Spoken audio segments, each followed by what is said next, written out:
Dark magic, what is the highest cost you can pay? Sacrifice.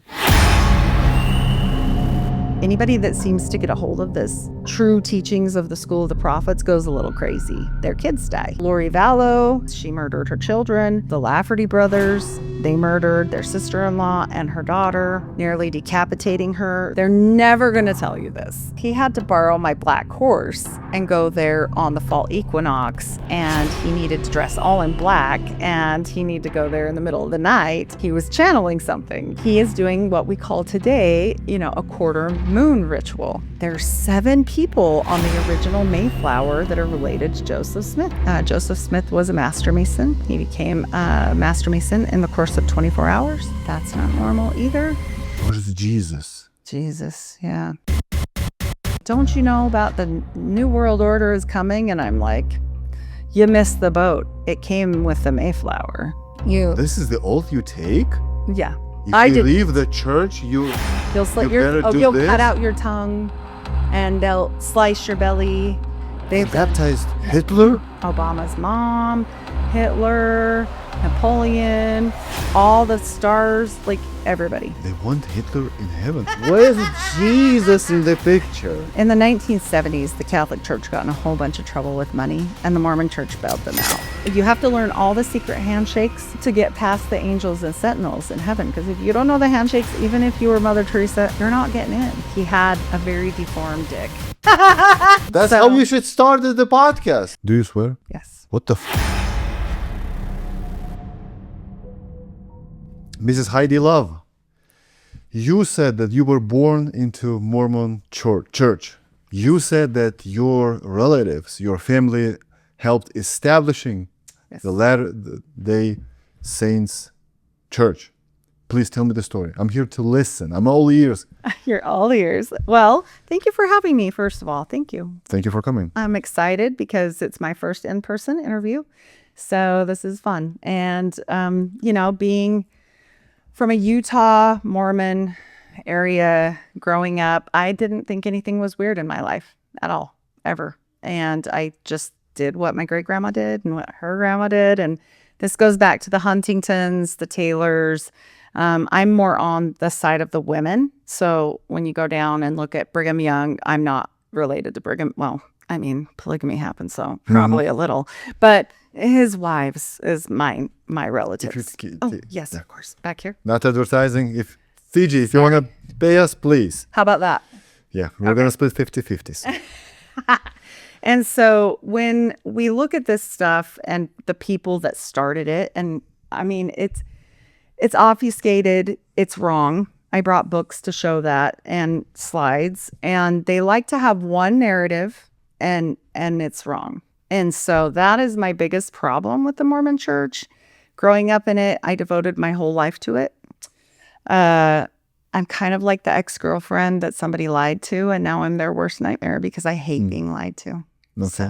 So what do they lie to about? Yeah. So when you're growing up in the church, you were told, like, if you do these things, if you keep these covenants, if you go to the temple, if you do, all the rites and rituals and everything that goes with this, you're going to go to heaven. Okay. This is all about heaven. I didn't know what a Mason was. People laugh about that. I didn't know Joseph Smith was a polygamist. I didn't know about that. Not that people really focus on that for the Mormon Church. That is my least focus of the Mormon Church. Just because if they're over 18, I really don't care. I mean, as long as nobody's getting hurt, it's not my thing, but whatever. But if they are being bamboozled. Yeah, exactly. And they were at the beginning. And so when we get to people like Brigham Young, who had 55 wives and only 57 children, but he's supposed to go forth and procreate and replenish the earth, I'm saying he's doing a bad job because he didn't even have as many as I did. So he was one of the founders. Yes. And so 55 wives, 57 children. He's not doing much. That's like one and, what do you think the reason? Extra. Well, okay, so the first things we probably should get into is maybe the beginning of what the narrative is. And so on that stuff I sent you, there's a picture of a boy and he's praying in the woods, and there's 2 people that are looking like kind of angels or whatever, and hopefully it came through. But if it didn't, we can wing it on that. Because Joseph Smith's whole thing is, yep, we can go there. So he was praying because he didn't know what church to join. And so he was 14 years old in this narrative. Now, this story has been done 5 different times, 5 different ways. I'm going to give you the original. Okay. So this is supposed to be that this family comes from Palmyra, New York, the burned over district in this time frame where religion is a hotbed of all kinds of fun things. And they're having all this, religious revival, and it's a big deal. So he's wanting to know what church to join. And then he prayed about it out in the woods, and the Lord God came after a fit of darkness overcame him and saved him with Jesus Christ, the Son. They are not the same people for the Mormons. They're different. There are 2 different people, as well as the Holy Ghost is a different person. So he prayed, and they showed up to him. He saw them. He talked to them, specifically to God, the Father. And they told this 14-year-old boy, join none, okay, because we're going to help you figure out what's the true church, and you're going to help us restore it. So this movement became like a restoration movement. And this photo that you have up is Moroni. And people see this on top of the temple. When you go by, there's a golden statue up on top of Salt Lake City Temple. Most of the temples. Some of them are not doing it now, but it used to be every temple. So they call churches temples. Churches are churches and temples are different. Oh. And so Okay. So Moroni comes after the Lord said he was going to send his messenger, and Moroni shows up now. In this narrative, he looks, angel-y. But if you go to his dad's narrative, he had his throat slit and he was bleeding all over. So it gets, spicy all over the place, and that's fine. But it wasn't what we were told. We were told this guy is an angel, and he came and talked to Joseph Smith. Now, I want to ask you something. And I know you talk to Josh a lot, so I know you'll know the answer. Are angels dead people? No. No. Well, this guy used to be alive. So here's our first problem. Okay. Interesting. And so Joseph Smith said Moroni was a Native American that died in a great war on the hill Cumorah, and a whole bunch of people died too. And, he has the history of this world, just like the Bible is the history of the old world, that he's going to give him these plates of this world, okay? And so I was always taught that it was by kind of like this weird book study. I'm not sure if the one came through where there's 2 guys and they're very studiously looking at books. Yes, that's it. Perfect. So for nearly 200 years, the official church history this is how this went down, okay? So Joseph Smith had the breastplate of righteousness. If you're familiar at all with, old Jewish stuff, this is kind of the same thing, okay? And, he had these magical, crazy glasses, and they called this the Urim and Thummim. And they're supposed to be, the reason why he's looking in one part of the frame is because they're gigantic glasses. There's another hint. So his face can only fit in one little piece of it. And he is translating this, but people often think, okay, he's having them scribe it out word for word. That's not what's happening here. He's doing this in something called Reformed Egyptian, which it probably wasn't. I have some guesses there.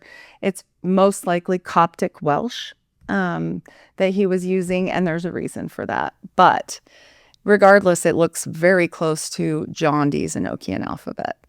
All right. So What is that? So John Dee was a magician for Queen Elizabeth I. And he is a very interesting character when we get into magic. And he's the original 007. Really? Yeah. This gets weird. And I don't even have to make it up. People always say, you're making things up. And I'm like, I don't ever have to make it up. I could do a show every day of my life. It would be severely interesting, and I would never have to tell a lie because I hate lies. So Albert Broccoli that made up 007, it was based on that guy. Yep. John Dee. John Dee.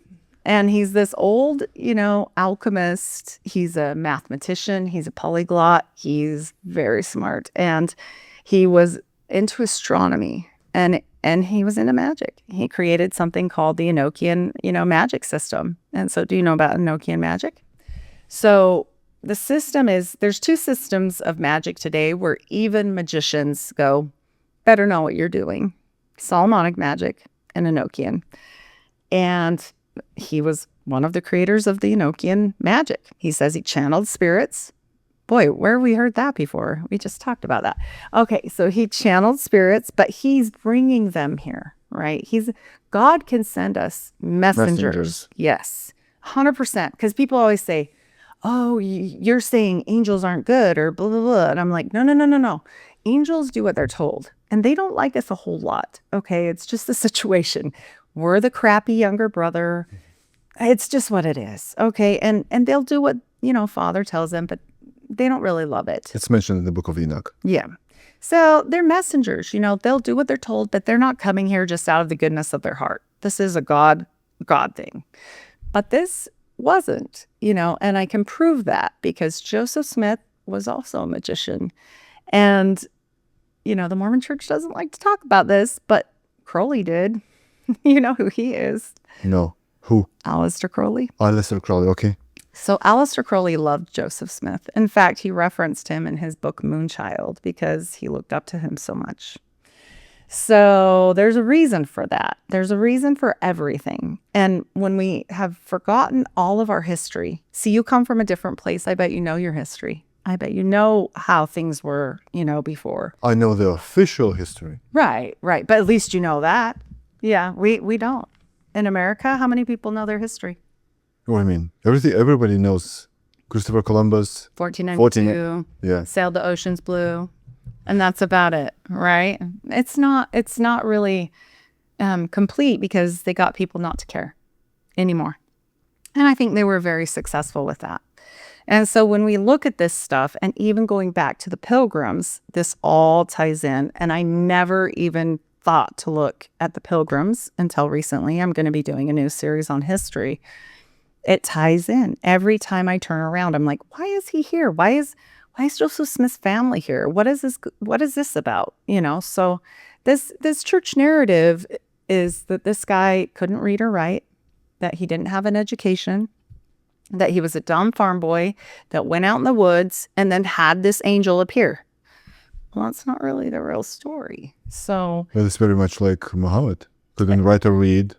He had this encounter with the angel that told him the truth, quote unquote. But he didn't channel the angel there, right? He passed out and then one came. I'm not 100% how. I don't think he was doing channeling to my knowledge, but Joseph Smith was. And there's some evidence of that. And so there is a little thing on there where there looks like a ticket. It looks like a little, because it's a court ticket. And that one is his mom talking. Hopefully the ticket came through. Okay. And so I'll just tell you a little bit about it.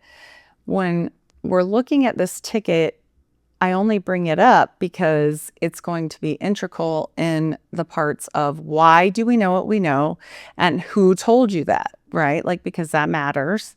And maybe it didn't come through. So the ticket up there, yep, one back.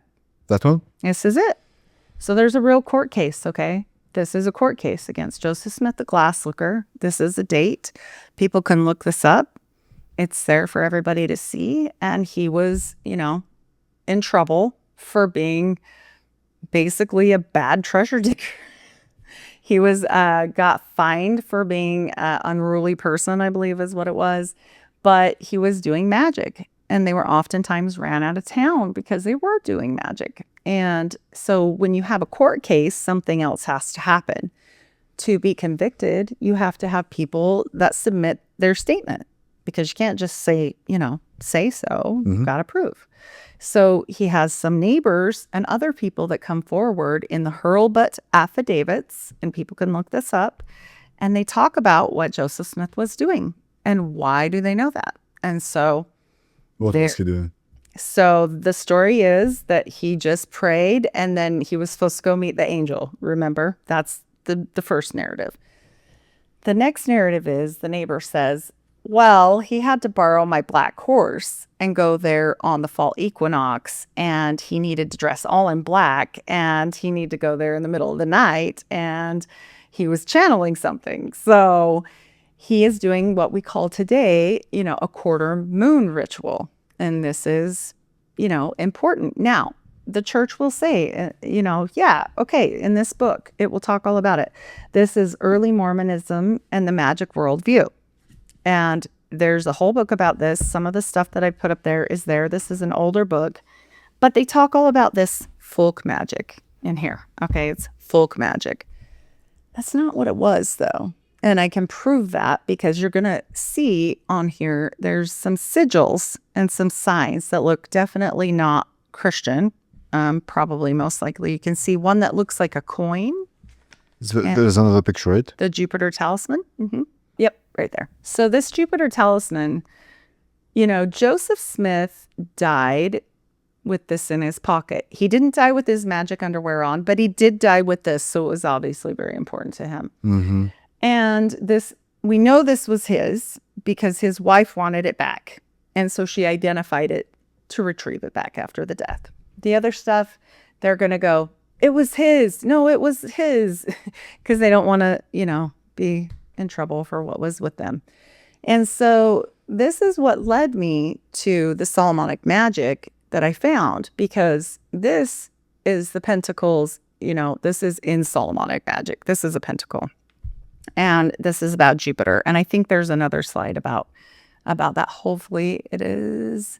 And so when we look at these things, and my biggest situation on this is you can do whatever you want. Okay. If you want to make your religion out of the flying spaghetti monster, go ahead. That's a real thing. Okay. But it's not what they say it was. And so when we look at this pentacle, if you reverse look it up, it will take you directly to the Keys of Solomon. And I'm talking about the Keys of Solomon. What are those? You don't know? I don't know. This is awesome. I know shit about magic, so please educate me. I didn't know either until way later. Let me tell you, as I was deconstructing my own faith and then doing this afterward, it was some days I would just come home and my husband would be like, are you okay? And I'm like, no, this is nuts. I don't even know what to do with this. This is a lot. And I really was urged by the Spirit to study these magic things. And I'm like, I don't want to study magic things. I'm scared, and people make fun of that. You can do whatever with it. They have, but that's not my wheelhouse. I was just this mom. I just told God I would do whatever. And he's like, you're going to do this thing. And I was like, no, that seems nuts. Yeah.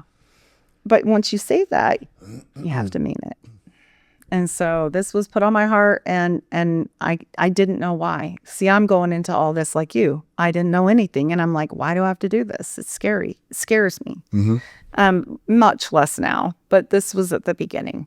Do I do magic? No. Do I think people should do magic? Do what you want at your own risk. Play stupid games, win stupid prizes. It's not for me. I don't want my kids doing it. We're good, But people do it. You can't fault them. But if they're being honest and not hoodwinking people, then okay, do it. So Solomon keys. The Solomonic keys. So, King Solomon. Yes. And the 72, demons and the names of them, and he wrote them down. Well, this is the Keys of Solomon. And so these are what he used to control the spirits. Mm-hmm. And so, Joseph Smith, he had some things that people will say, no, that just protects him. Okay. And so one of the next things on there, I hope it got on there, is it will say, if we go down go back to one more back. Yep, right here. So if you see on the side, this is the actual description of what this is. This is his Jupiter talisman, but it's in the Keys of Solomon. And people will say this, look, he just did that because people were doing curses on him, and this will protect him. But that's not what that says, is it? So it says it protects those who invoke and makes the spirit obey. And if you want to read it word for word, I can't right there, but if you can, that would be great. That first little bit, just that first tiny bit. Editor's note? Yeah, that very first part. In the upper left corner is the magical seal of Jupiter with the letters of the name IHVH. Okay. In the others are the seal of the intelligence of Jupiter, and the names Adonai and IHVH. It's instead of Yahweh, as I suppose. Around it is the versicle from Psalm, a song of degrees, that they trust in Yahweh shall be as Mount Zion, which cannot be removed by abideth forever. Forever, okay. And then it says, does it say on there about the invoking part? I think it does on the side, but it may not. This is defended and Yeah, right protected those who invoke and cause the spirits to come. Okay. When they appear, show unto them this pentacle, and immediately they will obey. Okay. That changes our game, doesn't it? Because first of all, we have Moroni, the not angel, that's here. For we don't know why, if we go with their narrative. The angel just shows up, even though he's a dead guy. That doesn't hash out. Then he's just protecting himself, but that doesn't say so. Mm-hmm. That says he's invoking things. And so when we look at this stuff, we can say, okay, he's definitely into something that is hidden here. There is a hidden hand. And he was, a master mason. Not at this time, but he becomes one. And invoking is pretty clear cut. He is using the spirits. Mm-hmm. Yeah. And so, the next slide where he's looking into a hat, into a magical hat, he is actually channeling the same exact way John Dee or Nostradamus or other magical people channel. And, people can do whatever they want right here.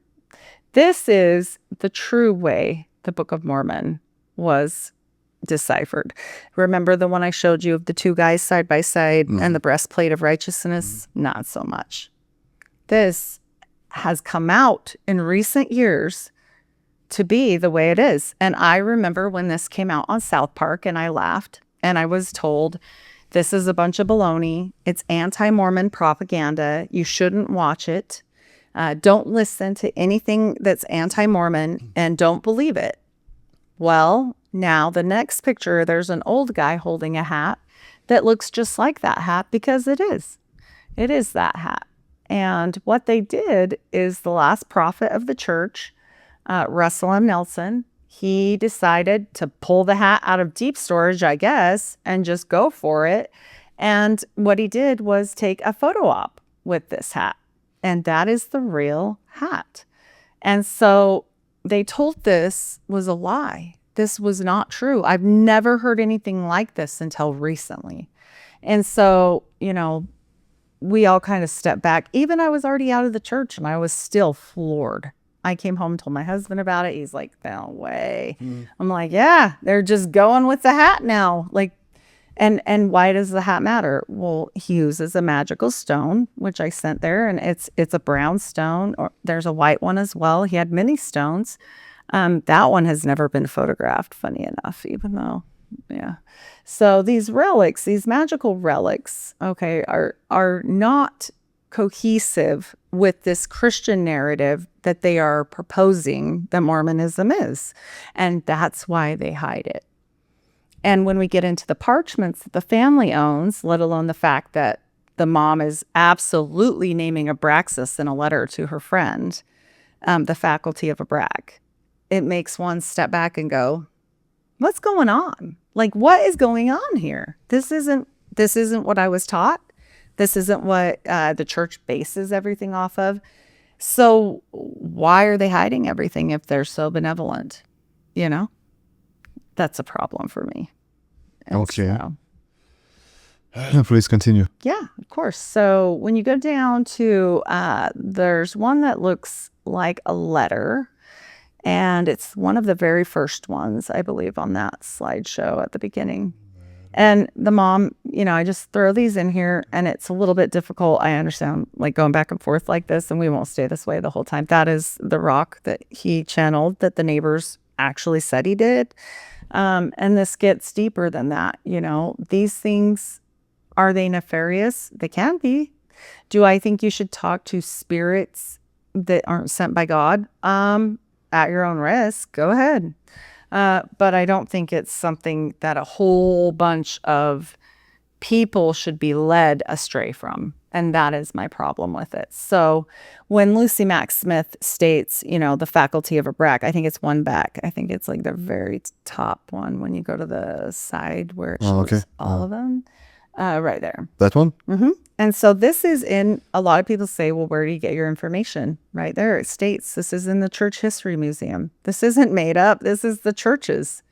And she talks about, I'm not just sitting home drawing magic circles and working the faculty of a brack, like in that paragraph. So that's his mother, And she writes, this is what she writes, right? Mm-hmm. Yep. Let not my reader suppose that because I shall pursue another topic for a season that we stopped our labor and went at trying to win the faculty of Abrac, drawing magic circles or soothsaying that the neglect of all kind of business. We never during our lives suffered one important interest to swallow up every other obligation, but whilst we worked with our hands, we endeavored to remember the service of and the welfare of our souls. Yes. And so she is telling people in a joking manner, like, that's not all we do.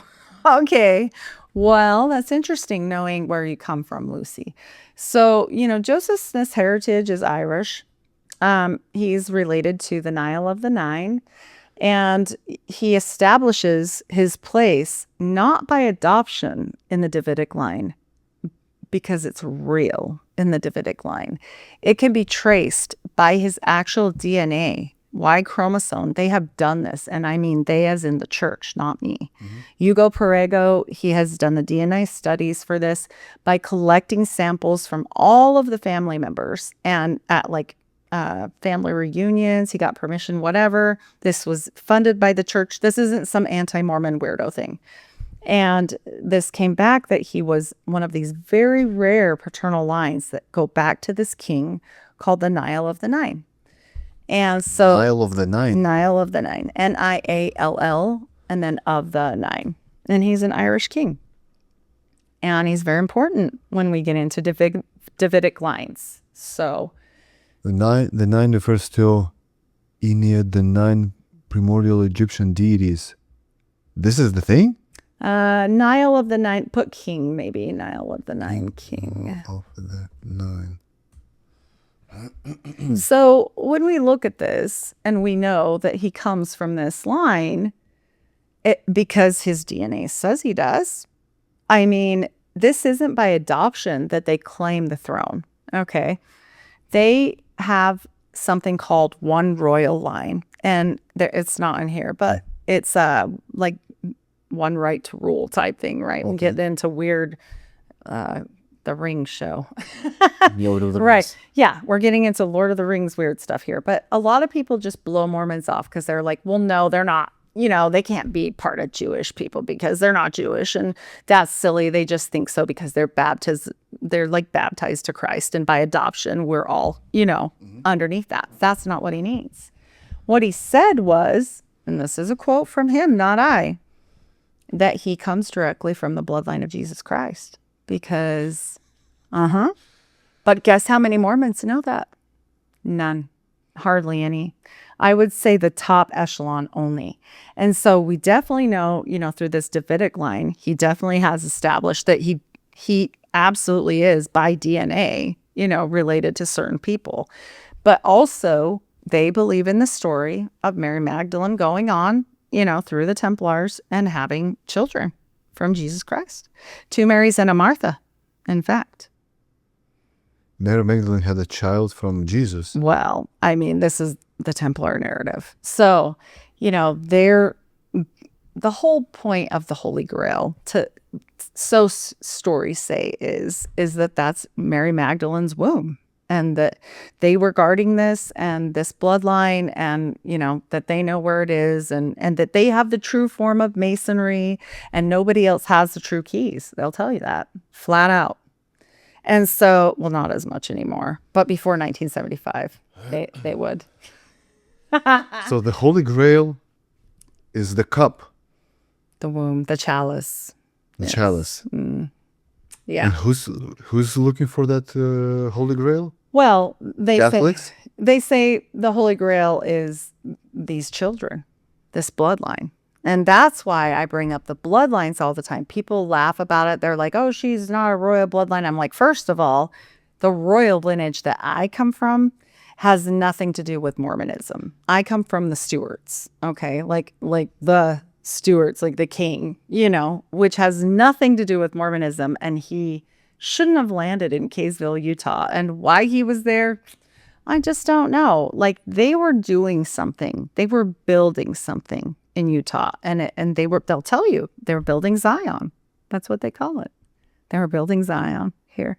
That's why the park is so called so. Oh, no, that's what the church says, that they're building the new Zion here in America, so that when Jesus comes back, he'll be able to come back here. That's what they say. In fact, Joseph Smith said Jackson County, Mississippi, or Missouri, Jackson County, Missouri, is where he thinks that everything's going to go back to, and where the original Garden of Eden is. And there's a whole narrative here that gets really weird. Wait a minute. So Mormons say that the Holy Land is here in America? Yes.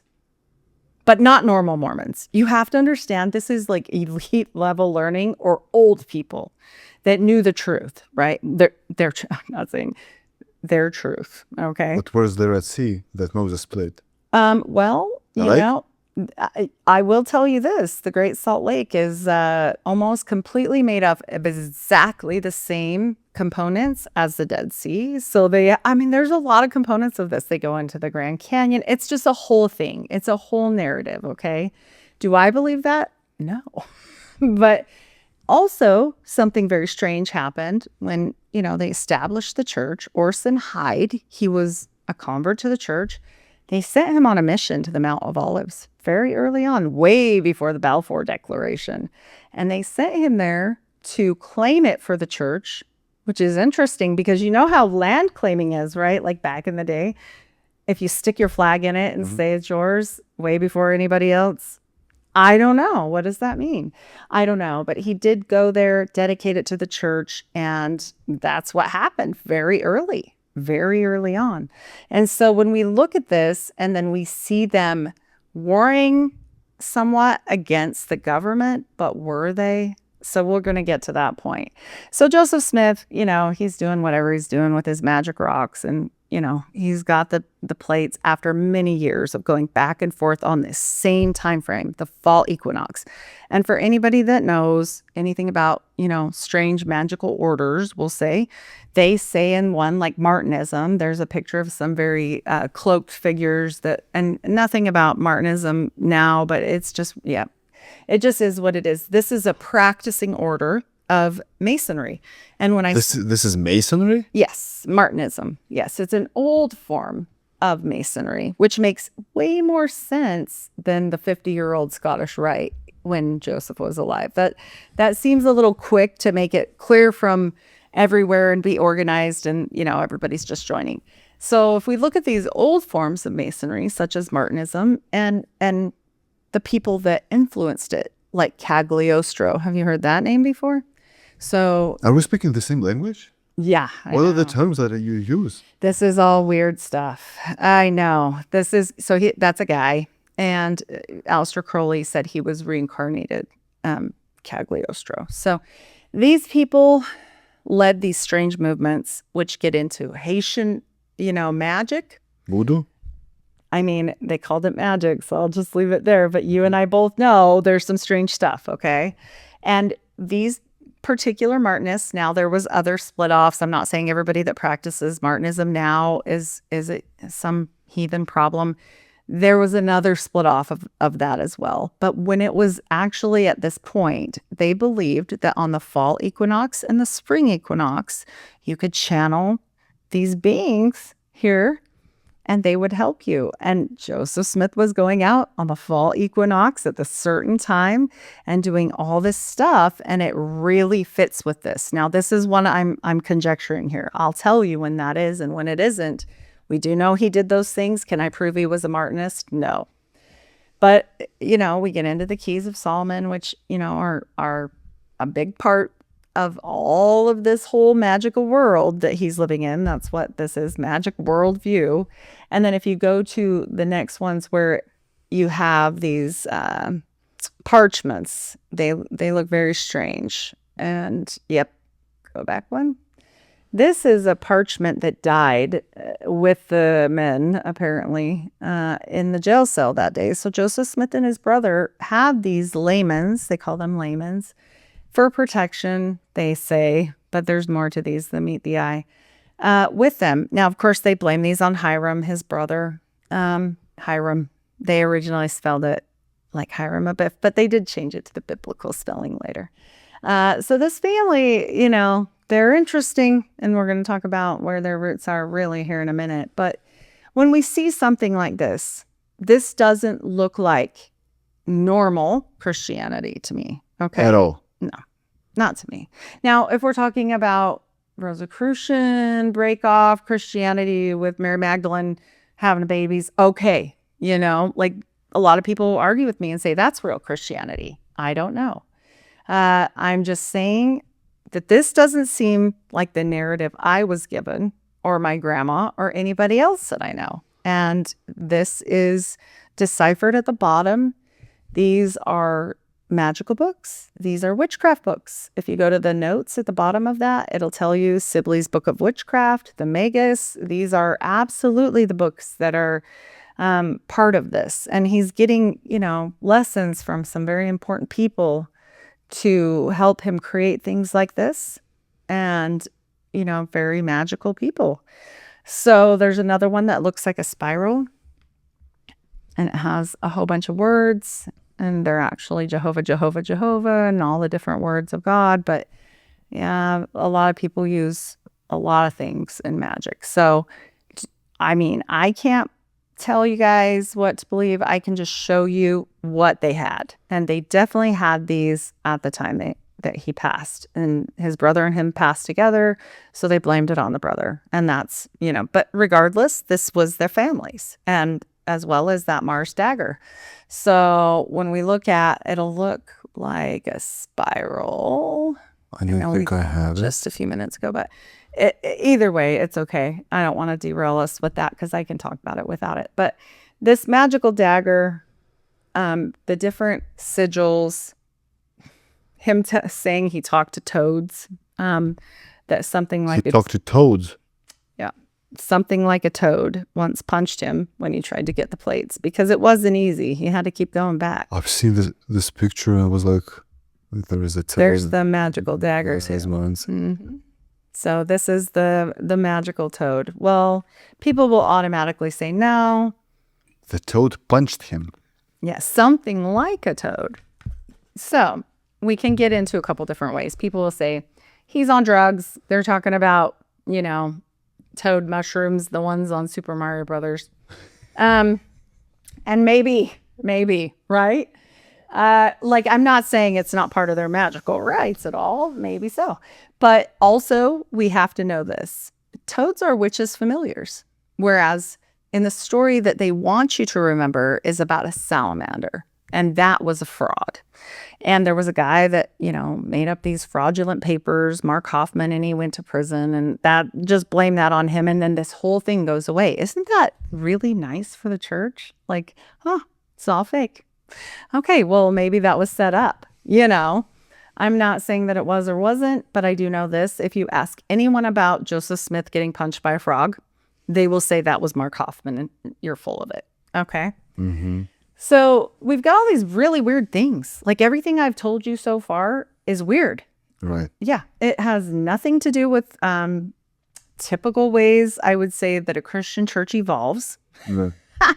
And I didn't know any of this, you know, and I thought, well, where did this all come from? You know, I mean, why are they doing this weird stuff? Like, what is happening here? Like, this can't be normal, because the next one down underneath that white rock, this is a rendition from one of the court cases about how they used to do treasure digs, and that they would slit the throat of a fat black sheep and bleed it around the magic circle that they created with all of these different symbols. So anybody that knows about Solomonic magic are going to absolutely recognize some of this at this point.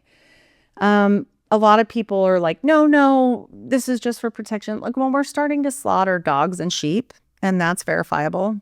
with Joseph Smith, we have to step back and go, what are you doing? And they were looking for treasure. Well, that too, but Did they find any? never, which is why he went to court.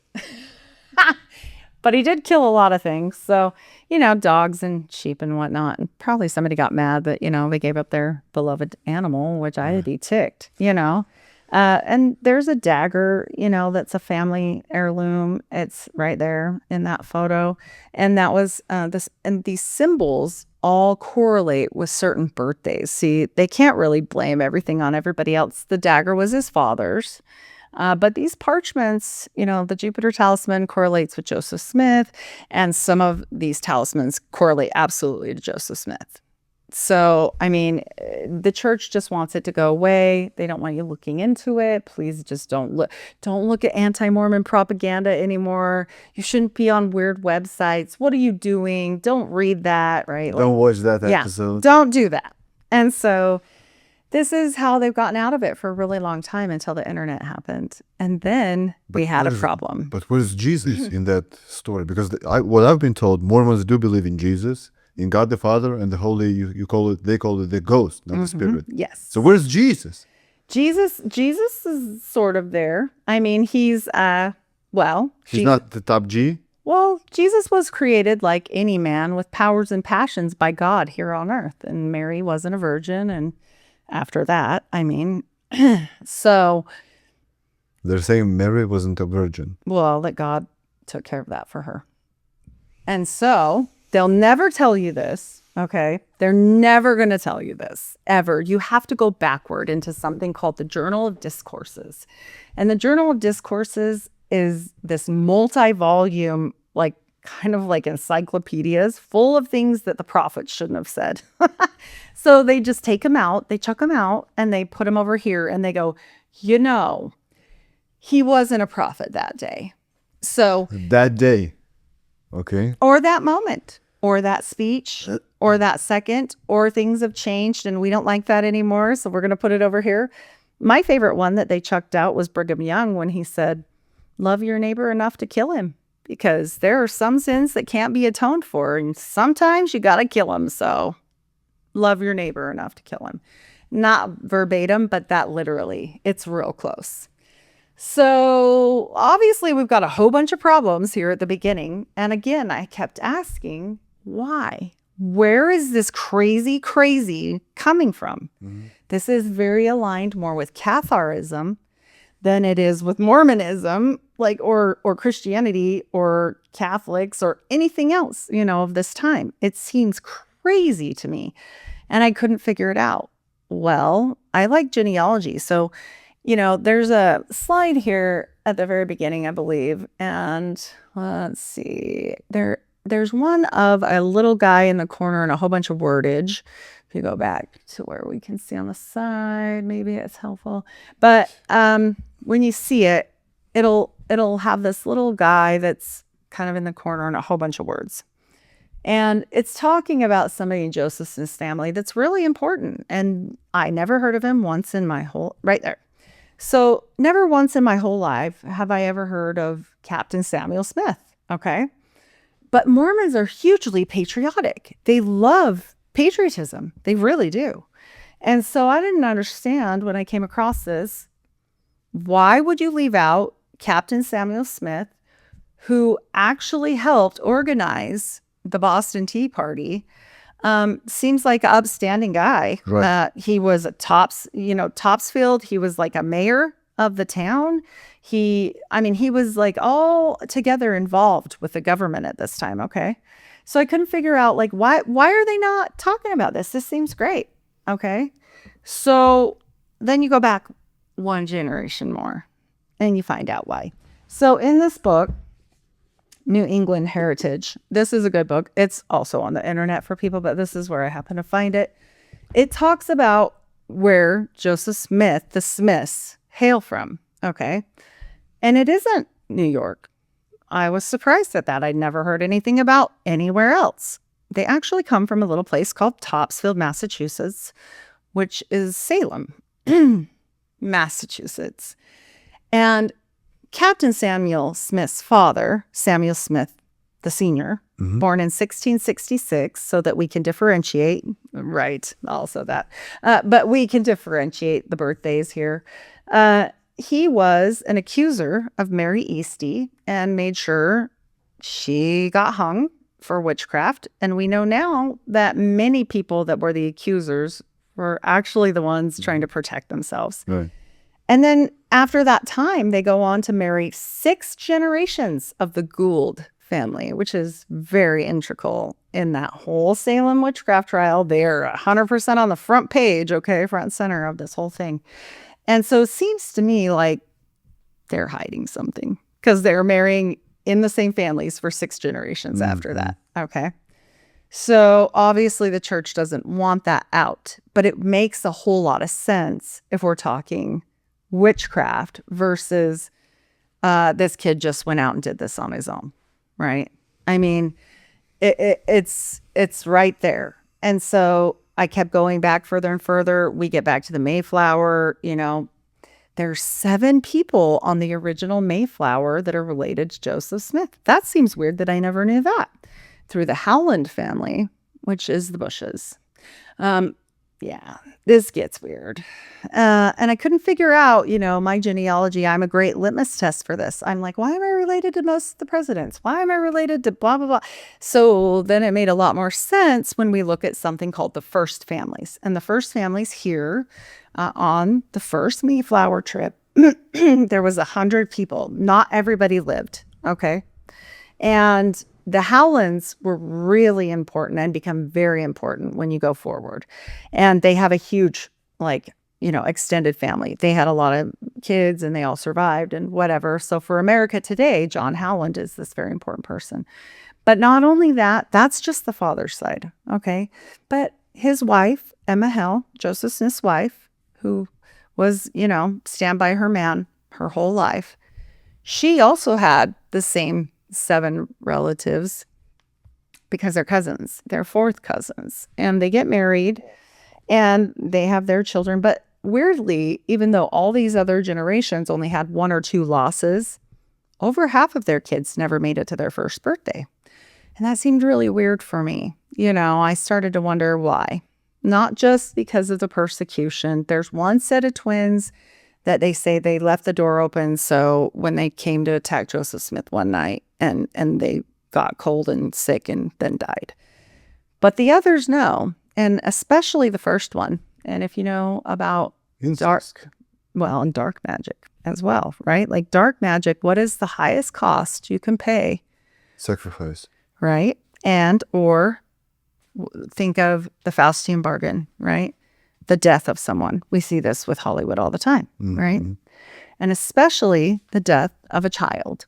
Yeah, that's why I called it the sacrifice. Yeah, and especially a newborn child, right? But even more so, a male. And so right before Joseph Smith got the plates and finally got them, because it was years. It was like 8 years of this, okay? Him going back on the same day, doing this ritual. I mean, it was back and forth. He couldn't get them for 8 years, and that's the narrative. And his brother dies, which it was his oldest brother. And, he suddenly dies. He had an overdose of constipation medication. No, I'm not kidding. That's really what happened. Constipation medication. And so his mom was a folk healer. She knew all about dosage and all the things, but somehow Alvin got too much and he died. And then they have a baby, Emma and Joseph, right after he received these plates, okay? And it was severely deformed, only lived moments, and they named it the dead brother's name. Oh, well, that's weird. But both of them now have given their firstborn sons, right? Both. So, and then by this time, they're all Masons, all of them. Joseph Smith was a master Mason. He became a master Mason in the course of 24 hours. That's not normal either. One day. So this gets weird. I keep saying weird because I just don't know what else to call it, but it's not the way things normally proceed, obviously. And he also started taking lessons from this guy to learn Hebrew, even though he couldn't read or write in English. This is their narrative, not mine. And so he's learning Hebrew from one of the most prominent Jewish families in all of America at this time. Some of the very first ones that ever came here. And they came from the Portugal Inquisition, the Seixas family, Seixas. Okay. So Gershom Seixas is the father, and his son Isaac is teaching Joseph Smith these lessons for something called the School of the Prophets. And the teachings in that get really strange. In fact, later on cause many, many problems for like future Mormons, because anybody that seems to get a hold of this true teachings of the School of the Prophets goes a little crazy and their kids die. So Lori Vallow has been said to have, been involved in some of these teachings. She murdered her children. Also, the Lafferty brothers, they murdered their sister-in-law and her daughter, nearly decapitating her. So these teachings I don't know what's there 100%. I do know this. It seems like it's not a good idea. It seems like a bad plan to me. We also know that, they are going forth, creating this new religion and being persecuted over it over and over and over, which they have to move a lot. There's, all these rumors. I'm sure there was more rumors than the polygamy ones is what I'm stabbing at there. And the Seixas family is so important at this point that they are at George Washington's inauguration, even though there were very few people there. And so this is not a dumb, poor farm boy narrative anymore. Mm-hmm. These are the top leaders. These are, I've already proven Captain Samuel Smith was important where he came from, let alone when we get into his mother's side, the Macks. Lucy Mack Smith is her name.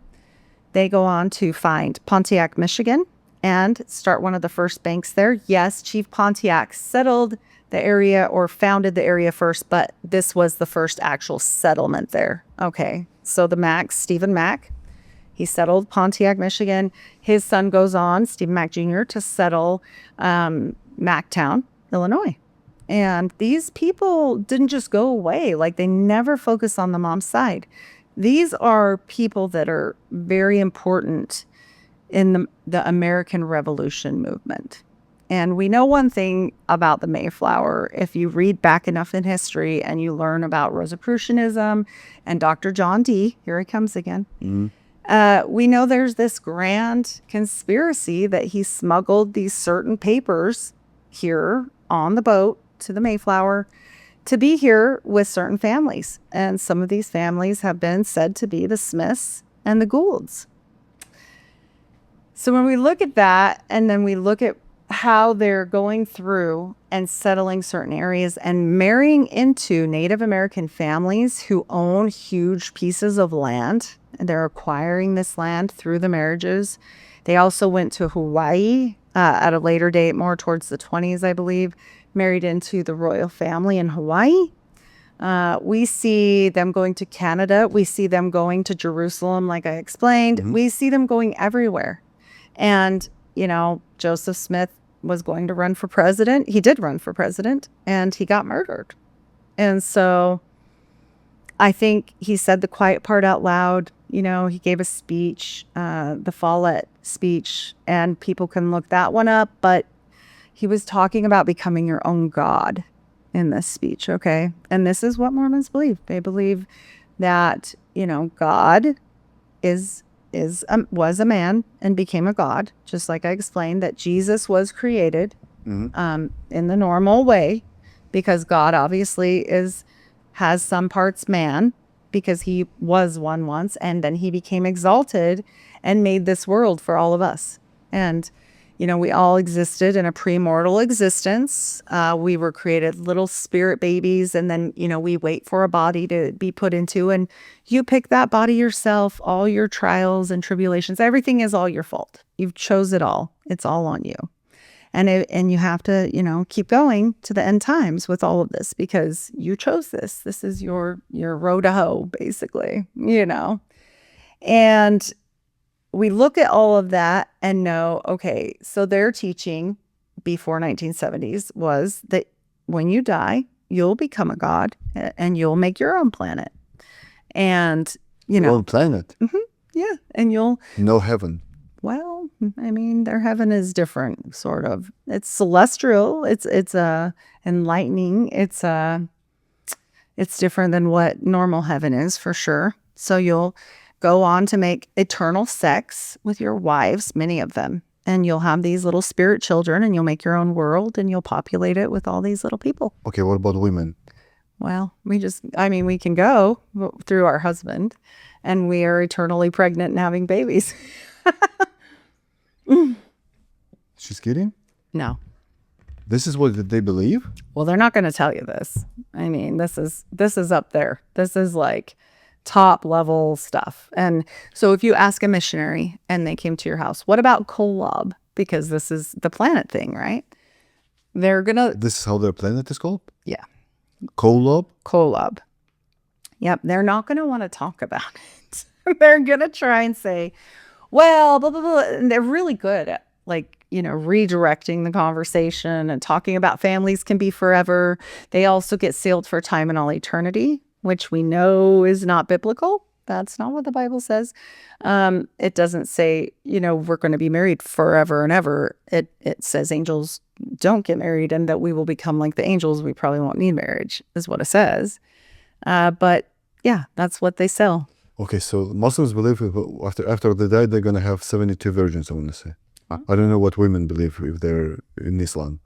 So right here is quite a kind of a similar thing. Yep. But women are going to be pregnant all the time? Well, they're just going to have a lot of spirit children. I don't know how much they have to have. Be pregnant all the time. Yeah, Gals, if you ever bore a child, would you like to be pregnant all the time? No, I don't think you get a pick. I just think if you have sex with your God, who's your God, and you get pregnant, you just keep having more babies. So there was no number on that. And they're spirits, of course. And then they jump into bodies, which more resembles Scientology to me. But there is a lot of, different religions poured into this. I see it. And the thing about Dartmouth is, and I had some stuff on there about Dartmouth, is Professor Johnny Smith of Dartmouth was his grandfather's cousin. And he was this polyglot, and he was this teacher for the Middle East. He knew all this Middle Eastern teachings, okay? And so he taught all these different people this, and then they go out and they're teaching it as well, like stuff about Sufism and all these other things, okay? And so when we look at it, it's not too big of a stretch to me that they might have learned something like that, right? And the church just doesn't want to deal with it. They don't. His brother Hiram went to Dartmouth. It's on one of the slides. His brother was there. His cousin was there, Stephen Mack Jr. Also the guy that everybody thinks that Joseph Smith ripped the Book of Mormon off of, Solomon Spaulding, he was there. All these people went to Dartmouth. And here's my conjecture. Look, I don't think he stole anything from anyone. I think Solomon Spaulding had his notes shoved underneath some chest, and they were similar to the Book of Mormon. Why? Because they're all learning the same stuff. If I put all of my notes from English 101 and you and I are in the same class, our notes are going to look very similar, but they're going to look a little different because you're going to write different than I am. I might use shorthand. I don't know, whatever, It's going to be the same theology at the end because we're taking the same class, you and I. And so that's my thoughts on the matter. Do I think they were teaching them magic? 100% I do. I know they were teaching them about the Book of Maddog, and that gets out later, and the church absolutely denies it, which is about a prince from Wales, and he came here way before Columbus and went to Alabama's coastlines and had a whole, family of Native American, half Welsh children, hence the Coptic Welsh, okay? And this is the Mandan tribe. This tribe really exists. It's not like it's just gone. The Daughters of the Revolution had a sign up about this Prince Maddog. They made him take it down. Like, all this evidence is there, and anybody that tries to talk about it, they're like, because it causes a problem. Because remember what I said. John Dee talks about this Prince Maddog coming here for who? The Queen. And if he got here first and he planted his flag, then who owned America? Hey. The Queen. Mm-hmm. Way before Christopher Columbus could get here and claim it for Spain. Mm-hmm. Can you sell something you don't own? You can't. It causes a huge problem for America. So whether or not that is true, I don't know, but I can tell you the Mandans show up. They are real people. They are green and blue-eyed Native Americans that were here that knew Welsh, and they can't explain it. Okay, so why do you think Joseph Smith was selected in the first place? Why him? So there's a little story about the Howlands. Remember the one that I told you about fell off of the Mayflower, and he was saved by God's grace alone. A lot of people say he was saved to bring this progeny here to America, which Joseph Smith was one. This whole divine right to rule, these people all come from that. The Bushes, all these different people that are not just the Bushes. There's so many people. It's crazy. Like the Pilgrim Society, crazy. And so they say that this had to happen through him because, that's why John Howland was saved. But that's not the only thing that came out of that movement. The weird thing is nobody traces the rest of them back. Remember how I said it wasn't just Mormons? That's because it's not. So the Catholic Church was already well established, and the Mormons had an issue with the Catholic Church for quite some time, or did they? I don't know. But they pretended like they did for a while, right? They kind of did the whole enemy thing, frenemy thing, whatever. And then we have these other people that go out from the Mack family. Lucy Mack Smith, her family goes out into Canada. And then the Romneys go into Mexico, and they start all these movements, okay? This is more of a fundamentalist sect in Mexico. Up in Canada, it's fundamentalists, but they're called Seekers. And out of the Seekers come the Philadelphia Church and spiritualism, okay? So that also goes into California. It really infiltrates on almost every level certain areas of Christianity. Okay, so when we look at this, it's not a surprise to me that it all seems similar or it all seems corrupt, kind of like I told you in the first place, because it is. They took it over, but not everyone. See, they've got to have the normal people. You can't just have a boat full of witches come over here and everybody's a witch. And I mean, that's not going to work. They're going to have normal people here too. So, they probably have what I like to call porch Mormons, porch Masons, right? Same thing. You hear this term often because there's people that are just there for dinner. There's people that just wanted land, right? There's people that just wanted the heck away from England at this time. There's people that didn't have anything to lose, and they put them on the boat too. But you better believe these really important families, hence the Pilgrim Society, hence all of these different, like the Royal Society, all these different people that seem to come together only in the elite factions later. And when people say to me, don't you know about the New World Order is coming? And I'm like, you missed the boat. It came with the Mayflower. And who tells us about this, right?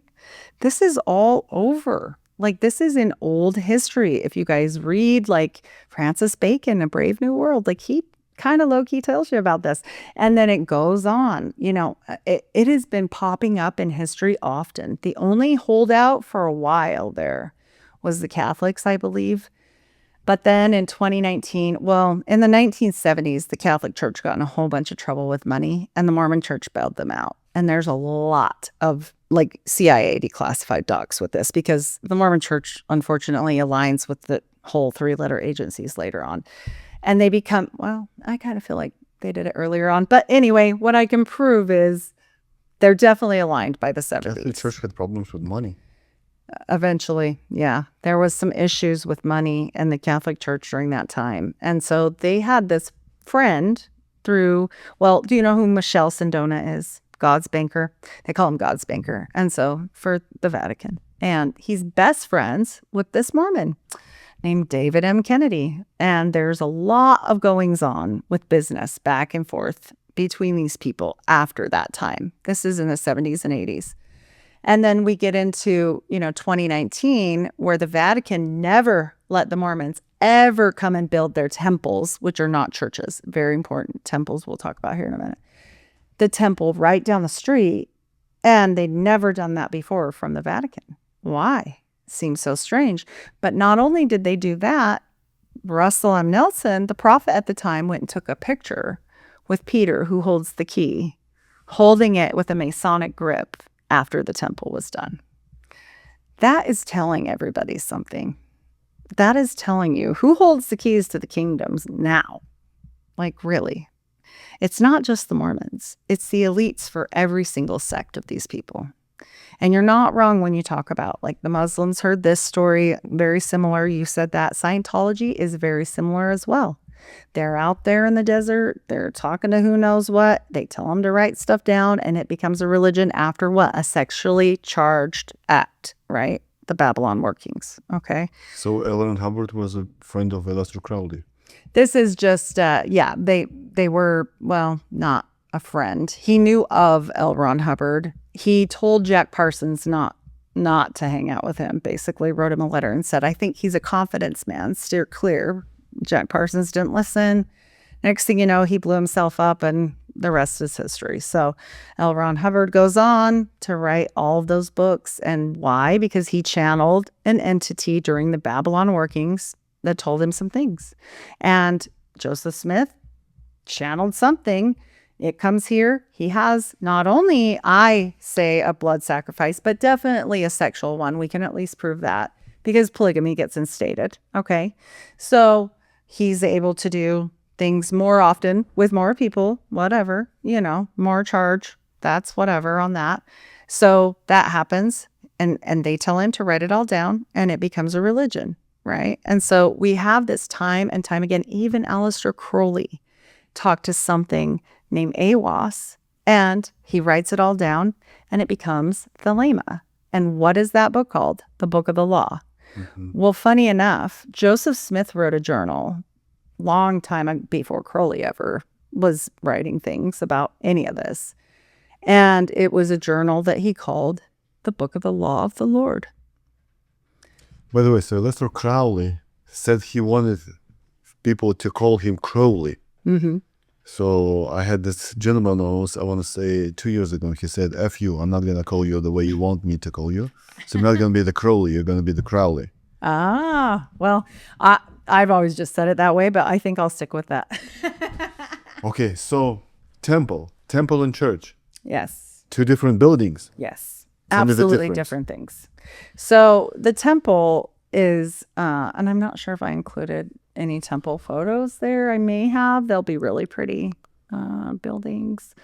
But they do certain things there, rites and rituals that are set forth through all this stuff. Probably, maybe not. Because I was talking mostly about logic there. So Salt Lake City Temple will be fine, any of them. And when you go through the temple, you have to do certain things. You can't just show up there. If you show up there, they're tossing you out. You're not getting in. That's not happening. You have to be a full tithe payer. You have to be a member of the church for over a year. You have to be cleared by your bishop to go through. You have to, back in my day, it was a little card. Get your little card that they scan with a barcode. I'm sure it's all like on your phone now or whatever. And, to go and do these rites and rituals. And the first time you go through, you do them for yourself. So you go through a very Masonic ritual. Absolutely Masonic. Tell me about it. So if you put in Mormon temple clothes. Mormon temple See if it'll pull it up. Clothing. Okay. Sorry. Okay, Here, the garment. Yeah. Okay. So the first, the second picture right there with the green background. Mm-hmm. This is an old oath that they used to do. They don't do this anymore because you used to swear to slit your throat if you ever did what I'm doing right now and apostatize and tell people about it. So you dress like this, and you go through initiatory, and we used to be sort of naked in a poncho that was slit up the sides. They would come in and bless all the things, but they were careful where they touched. It was it wasn't sexual in nature, but you still are exposed. It's uncomfortable. Same sex. So yeah, it was a woman doing it for me, man for man. But yeah, it gets like inner thigh, belly button, above the chest. It's uncomfortable. They've changed it a lot because so many people were uncomfortable that even from my day, Other dude touching my Yep. belly button? Yep. No, thank you. inner thigh, Inner thigh? Yeah. No, thank you. So blessing your loins, all the things. So to be fertile and multiply. But my great grandma told me when I was upset about it and crying, because I felt weird, as well. How old were you when you I were was 20, and I was upset because I was very pregnant and I was emotional. And I cried and I was like, yeah, but this lady's there is so weird. And she just rolled her eyes, and she was quite old. She's my great grandma. And she said, they scrubbed me naked in a bathtub with oil. So quit your sniveling. I thought she was kidding. She wasn't. This was the initiation ritual back then. Yep. Scrubbed her with oil naked in Bathtub. Yep. And when I talked to a Mason about this jokingly, but I think he was serious, he said, as it should be. These are Masonic rituals. So this is Masonic apron. Yes. Mason. 100%. Just another color. Masonic robe. Yeah. All of it. Yep. And this is what? They're getting ready to do this. If you be an apostate? You'll cut your throat. This is the oath you take? Yeah. If you leave the church, you'll slit you'll cut out your tongue, and they'll slice your belly, and Harakiri. Yeah. But they don't do that one anymore because it got graphic and people got upset. So they made it a little better. And by the time I had gone through, there was none of this, but it was still very strange. So that would have been in 1996. It was still a very strange thing to do. They do chanting. They do the true order of prayer. They lift their hands up and they're chanting around the altar. And it was so strange. And they do it also in the form of a Y, like a Y, when you put your arms up to a Y. What does it mean? Well, it represents Typhonian magic, honestly. And now I know that, but I had no idea what I was doing when all this was going on. I just knew I wanted to get the heck out of there. If you put in inside Mormon temple ritual, should come up. Yep, here we go. So the first picture, the very first one, that they've got their arms to the square.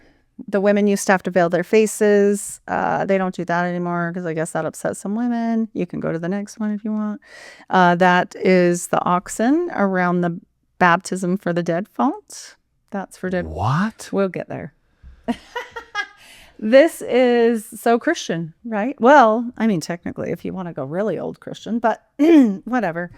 And so all of these things are very strange. When you're going through it, to be honest, you have to learn all the secret handshakes and see this curtain that's down there. You have a secret handshake? Oh, to get past the angels and sentinels in heaven. Because if you don't know the handshakes, even if you were Mother Teresa, although I know she's bad, but I like to give that example, whatever. If you were the best person ever, you're not getting in. So what's the secret? They're all Masonic handshakes. I can't remember them all, but they're right there. If you go to the one where it has the green, yep, it shows you. Yeah, shows you a bunch of stuff. So all these different things. This is actually not the handshakes, but this is the handshake. Yeah. Yeah. Mormonism. Oh, can you see it? Oh, yeah. Yeah. Yep, Yeah. I see it now. And so there's a bunch of them. They're all Masonic. This is the Church of Jesus Christ of Latter-day Masons. Where's Jesus in the picture? Yeah. Well, he's if you go before 1978, I'm going to tell you what the prophet would have said. We don't have the same Jesus as you. Tell me that's not Catharism. I think they knew some things weren't going to fly. And then that, if you go up one, let's see, right there, that's where you get married. You kneel on the altar. You don't get to wear a wedding dress or have your family there unless they're Mormons too. They can't come. And you just kneel across the altar and hold hands. And you're saying about, I don't even remember all of it because I was. Do they do if you cheat me? Nope, not that one. We already did that right before. So all of this stuff is I was blown away because I never knew anything would be weird. Until you're ready to go through the temple at either 18, when you go as a missionary, they go through, or you're getting married, they keep all this stuff secret. You don't know anything. And I remember my uncle telling me when I was like 12, he goes, "You don't want to go to the temple, dude." Like he got out already. And I said, "Yeah, I do. I want to go to the temple and be good." And he's like, they slit your throat in there. Like, he scared the crap out of me. He's like, "You swear you will." And I was like, whatever. So I ran and cried to my grandma. I was like, "Grandma, you don't really do that." Because my grandma, like, I loved her a bunch. And she's like, "He's lying." He wasn't lying. Clear. I mean, they don't slit throats. I'm saying you swear you would if you squeal. So in regards to that garment, is that true that only one company makes those and they make millions? The Mormons. Mm-hmm. So they do it and you have to buy it from them. How much is it? So I've heard this changed because of this discussion that we're actually having. Not just the temple garment, but all of those clothes. You have to buy, see how they're folded up here on this one on the table? Mm-hmm. Down that one. All of this stuff. You have to buy the robe. You have to buy the apron. You have to buy the hat. You have to buy the shoes. You have to buy all of this. And you only can get it. It's sacred. You can't just go buy this. Of course. Yeah. You can maybe have it handed down if you have somebody. And then you got to buy the white dress. So you've got the garments on, then a white dress on, then the robe, one-sided robe on. Then you've got the apron on and the hat on and stockings and slippers. And you have to wear it all the time. And a sash, just while you're in the temple. Okay. But the garment you have to All wear the time. all the time. Yeah. Unless, well, you have many pairs because you have to. It's just like having underwear. You have a lot of them, you know. You would be gross if not. And I like to joke around this way. Look, you leave them on unless you're going swimming, going to the gym, making more Mormons, but then you got to put them right back on. So I like that complimentary pocket. Yes. for the cojones. Exactly. That's exactly what it is. And it used to be really horrible. It used to have a poop chute in the back. Like it was a whole thing. Poop what? What? The poop chute, you know, the buttons, like the old fashioned long johns, you know, where it opens. They used to look like that You just don't pull them down. You just back in the day. open like a hatchet? Mm-hmm. Hatchet. Hatchet back. Yeah, hatchet back. You could put in old Mormon garments and it will probably bring them up. And I remember my grandma saying, "Yeah, your grandpa still wears the one piece. See how they've got like the long johns." And the FLDS still do that. If you put in maybe pioneer Mormon garments, that might work. So they were is a whole sitch. Those are women's ones, but Very sexy. let's see. I would fall in love in an instant if I saw that. If I saw women. That's all you have to. That's all you get. That's Look all you at get. that. Yep, that's it. It's getting hot in here. And honestly, they used to be. See the first. Oh yeah, the first one. The first picture. That one? Up one. Up one? Okay. Yep, there it is. All the way to the ankles, all the way to the wrists. Okay, how much did they cost? So it used to be about $30 a pair, but I don't know anymore because I heard they like got in trouble for that whole thing, so they lowered the price. So 30 times 7 and multiple times a year because they're going to wear out. Why It's times just like 7? underwear, you know? Why times 7? Oh, I mean, you want a new pair every day. They're your underwear. You can't wear underwear Okay. with them. They're the closest thing to your body. You have to wear your bra. Well, I heard they changed this, but when I went through, you put the bra over the top. They have to be touching your body. So Because to protect you. from? I don't know. Is it Everything. written in the book? No, it just says Oral to tradition? protect you at all times. Yeah, just from everything. Like, and there's a lot of people that will say, "Yeah, I had some bad accident and it burned me everywhere, but right here." So, you know, people are going to come up and say that this is like a good thing, and that's fine. They can believe that. They're but, made of cotton?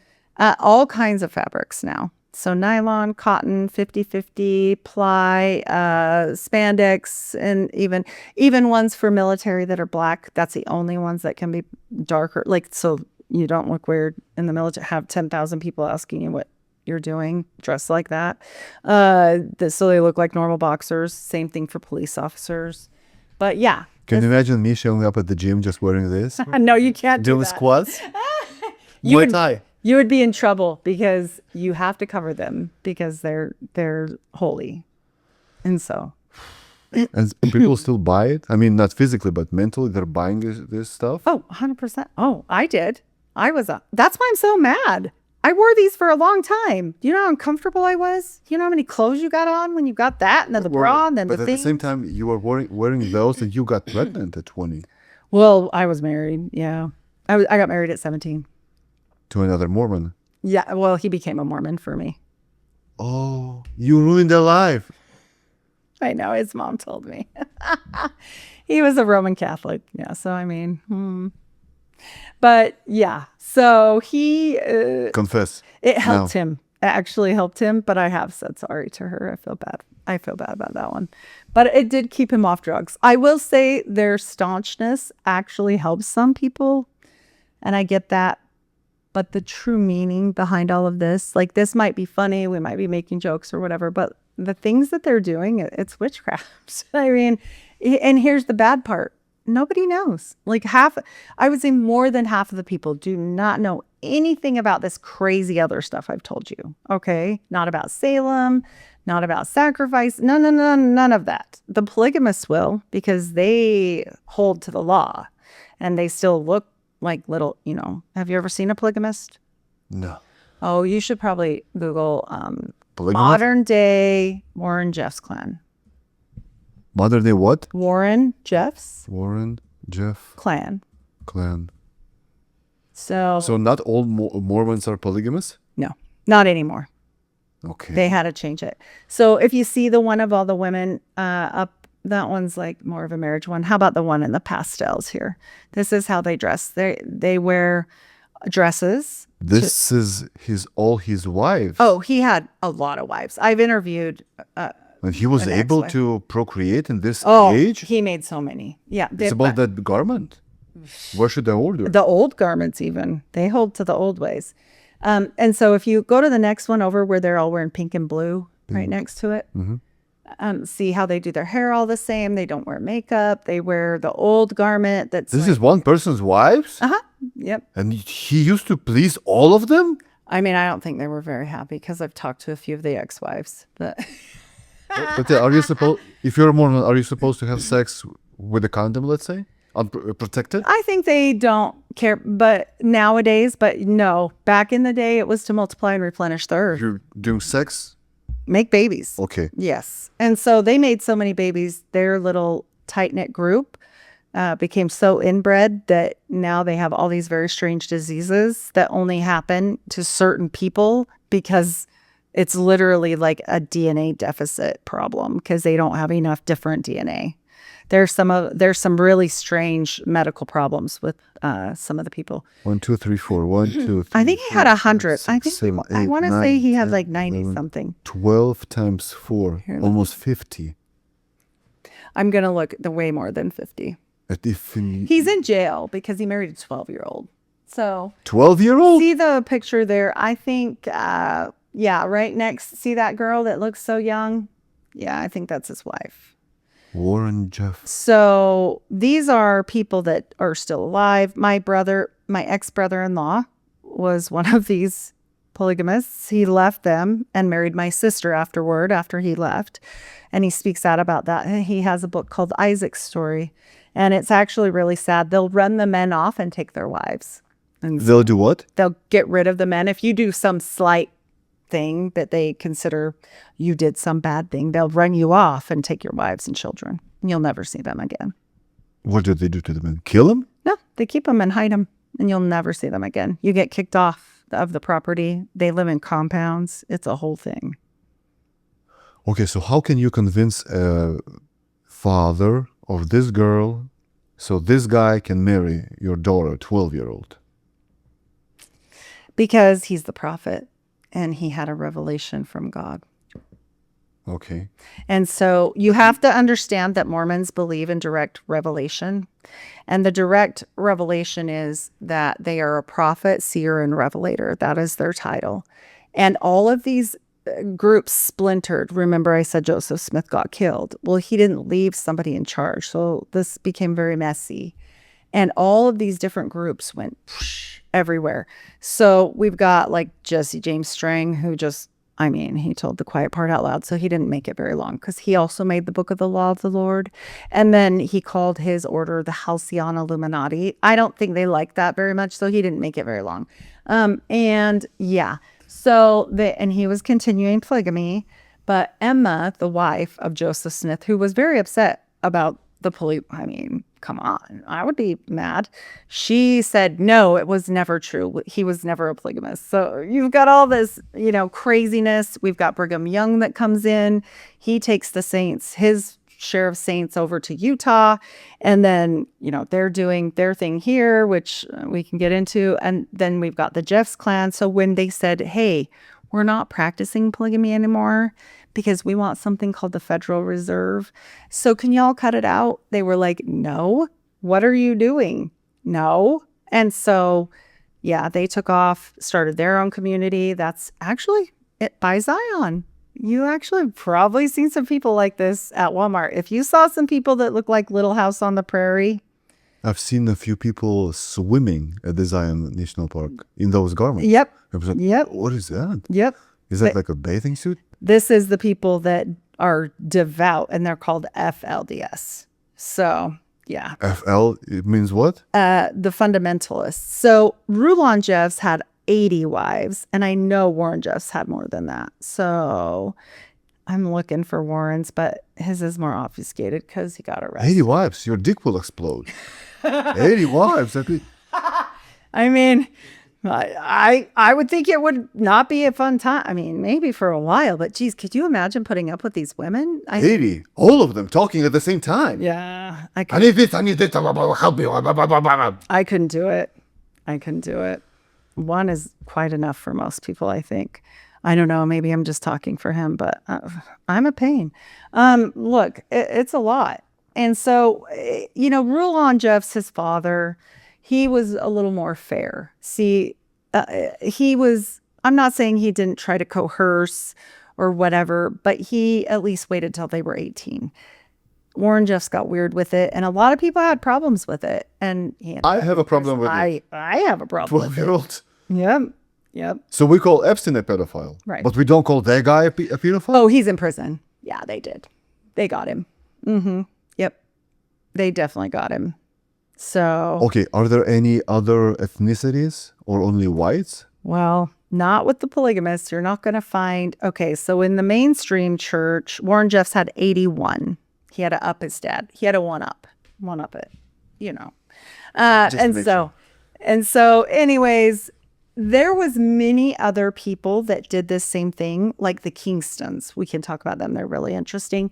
They continue polygamy. These guys continue polygamy. Most of them do. But Utah really wanted to become part of the money-making swindle, okay? You can't do that and have your statehood and be doing weirdo polygamy stuff. It's just not working out. And so they originally came here running, oh, we got to run for our lives so we can do polygamy, right? But actually it was because they were also creating fake money, and they had just been indicted, and there was all these problems because they had they had alchemists working for them, and they were literally making fake money. And so they were very upset about this in early America because it was killing our monetary system early on. And so Brigham Young gets here to Utah, and he's hiding out because it's not Utah. It's part of Mexico, and they settled it, okay? And, they just want to be left alone. But then he immediately gets in touch with the president and helps the railroads get built and promises the Mormon people that he's going to pay them. And that's like a whole deal with the Harriman brothers. Like, this gets wild. People want to know where it started going wrong. Like, it was at the early beginning. And, they get involved with all this stuff with the government once again. Now, if you were hiding from the government, why would you help them build a transcontinental railroad? Doesn't make any sense. On the backs of your people for free. Where's Jesus? Jesus, yeah. Everything's for the prophet. There's even hymns, follow the prophet. I'm going to be singing that all night long. Can you become a prophet? Oh, well, maybe if you had enough money and bloodline, but no women, no people of color before 1978. There's never been a color of anything but white as a prophet. Even the quorum of the 70 and the quorum of the 12, it's like they've got one, maybe. in the 12, I think now. It's just very sparse. Before 1978, they said that Black people could go to the Mormon heaven, celestial heaven, as our foot servants. Oh, wow. Oh, it's bad. It gets so bad. Yeah. Mm-hmm. You can go to heaven, but you will serve me. You'll be You're a a servant. slave. And I wonder so, why didn't Black people join the... well, I wouldn't join either. My niece is Black. I'd be mad. No way. When this all started like getting real for me, because like, my brother married outside of his race, and then like you have to think about that. Like I was still sort of like in and out, when he had his baby, and I'm like, this is no. And I mean, they took it back, but did you? And then you start looking at that, and you understand about theosophy. Do you understand? Okay. So theosophy and the Great White Brotherhood. Okay. This is not something that she came up with only, but this is not just white people. These are Eskimos. These are Asians. These are white people. These are the more worthy people in their opinion. Some people are cannon fodder. Some people, there's a whole thing, if you know about the Masonic legend of Cain and his bloodline. But as for the Mormons, this is what they say. It's not about the curse of the dark skin because, of here on earth. It has nothing to do with that. What it has to do with is when they lived up in heaven. Remember, I told you everybody's like these spirit people, children. Mm-hmm. There was a war in heaven, right? And I do believe this part, not so much about the spirit children part, but the war in heaven, I believe. And when the third of the angels fell and followed Lucifer, right, the Black people were fence sitters. This is what they called them. They said we were there, and that all of us, everybody, and that we that chose correctly have white skin. We are what they say. I'm not kidding, and you're going to laugh again. We are white and delightsome. And the people that are Black, not brown, not Asian, none of that, just Black people, they decided not to choose. They didn't choose to follow anybody. They just didn't know what to do, right? They just wanted a minute, man. And so they were upset with them and cursed them with a skin of blackness. And there's a crazy cartoon on my Instagram that shows this by the God Makers. And it's... God Makers? God Makers, yeah. Mormon propaganda? No, this is bad anti-Mormon propaganda, right? Okay. So if you look for one that looks like a cartoon, it might be easier just to put in God Makers cartoon, because I post too many things. Banned Mormon cartoon. I know. There it is. Behind the scenes Oh, like there it this. is. There it is at the top. Look. We're going to learn about it today. Oh boy, this is a situation. We don't have to watch the whole entire thing, but it is quite informative. Regardless of its Christian veneer, the basic tenets of Mormonism are in direct conflict with biblical Christianity. The following piece of animation, based directly on actual Mormon publications, highlights these major doctrinal differences. Mormonism teaches that trillions of planets scattered throughout the cosmos are ruled by countless gods who once were human like us. They say that long ago on one of these planets, to an unidentified god and one of his goddess wives, a spirit child named Elohim was conceived. Okay. This spirit child was later born to human parents who gave him a physical body. Through obedience to Mormon teaching and death and resurrection, he proved himself worthy and was elevated to godhood as his father before him. Mormons believe that Elohim is their heavenly father and that he lives with his many goddess wives on a planet near a mysterious star called Kolob. Here, the God of Mormonism and his wives, through endless celestial sex, produced billions of spirit children. To decide their destiny, the head of the Mormon gods called a great heavenly council meeting. Both of Elohim's eldest sons were there, Lucifer and his brother He's Jesus. our brother. Sorry. A plan was presented to build planet Earth, where the spirit children would be sent to take on mortal bodies and learn good from evil. Lucifer stood and made his bid for becoming savior of this new world. Wanting the glory for himself, he planned to force everyone to become gods. Opposing the idea, the Mormon Jesus suggested giving man his freedom of choice, as on other planets. The vote that followed approved the proposal of the Mormon Jesus, who would become savior of the planet Earth. Enraged, Lucifer cunningly convinced 1/3 of the spirits destined for Earth to fight with him in revolt. Thus, Lucifer became the devil and his followers the demons. Sent to this world, they would forever be denied bodies of flesh and bone. Those who remained neutral in the battle were cursed to be born with black skin. This is the Mormon explanation for the Negro race. Did you like the bing? The spirits that fought most valiantly were That's what she cursed wants to be again. born Oh, with boy. black skin. This is the Mormon explanation for the Negro race. The spirits This is that old. fought most why they valiantly said that against word. Lucifer would be born No, into but the race Mormon is called families this. on planet Earth. These would be the lighter-skinned people, or white and delightsome. This as is the book- basically racism 101, guys. Yep. So, I don't have to make things up. They made things up Yeah. themselves. So much stuff. How much do you have to tithe?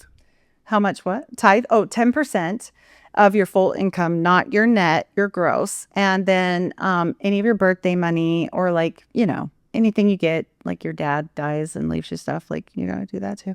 And then and it's not on the honor system because apparently there's problems with the honor system. So you have to sit down with him with your W-2s and all the things and have something called tithing settlement every year. And if you're short, now, I was short one year because I got really sick and I almost died and I had cancer and I couldn't really work. How So, dare you? and I'm good now, but I had to have my thyroid out and all this stuff. And I was super sick and they knew all about it and I was short. And so, when I got better, then we cleaned the bathrooms and everything in the church for free. No way. Yes, I did. That was a penalty? In the There's, bathroom? you don't get to go to the temple if you don't, not just once, for months and months. I cleaned the whole church, including the bathrooms, for months with my husband. And so they want their money and they get it any way they can. Apple Pay? What's Do they accept? yeah, anything. Oh, yeah. Any- Oh, well, I didn't get to that part. Well, Bill Gates is their number one stock holding. And so Say that once again? Bill Gates is like their number one portfolio, your number one. Their number one is Bill Gates. But it makes sense because, Joseph Smith's grandma was Lydia Gates. And they'll say they're not related, but I'm sorry, I did the genealogy and they are through Daniel Deacon Gates. And if you go, you have to get sneaky. You can't say, is Bill Gates related to Joseph Smith? It'll say no. You have to go in and put, is Daniel Deacon Gates related? Is Daniel Deacon Gates Gates related to Bill Gates? to Bill Gates? Short answer. And it'll say, No. it better not have said no. It's a Okay. lie. Okay, let's go I have their to genealogy files. Google. Maybe I Please. have it. No. Okay, Google says no That's too. naughty. Here, let me show you. So I think they're getting wise to some of us figuring this out, but they were more than happy that he was related to Daniel Deacon. Okay, I know a way. Put in what is it called? Gates. The Gilsum Gates. Gilsum. Gilsum Gates. Is he related to the Gilsum Gates? No. That's lies. They're getting too smart about this now because people have figured it out. So Daniel Deacon Gates, I'll show it to you too. Says, let's see, both individuals descend from Stephen Gates and his wife, Anne Neve, who arrived in Massachusetts Bay Colony in 1638.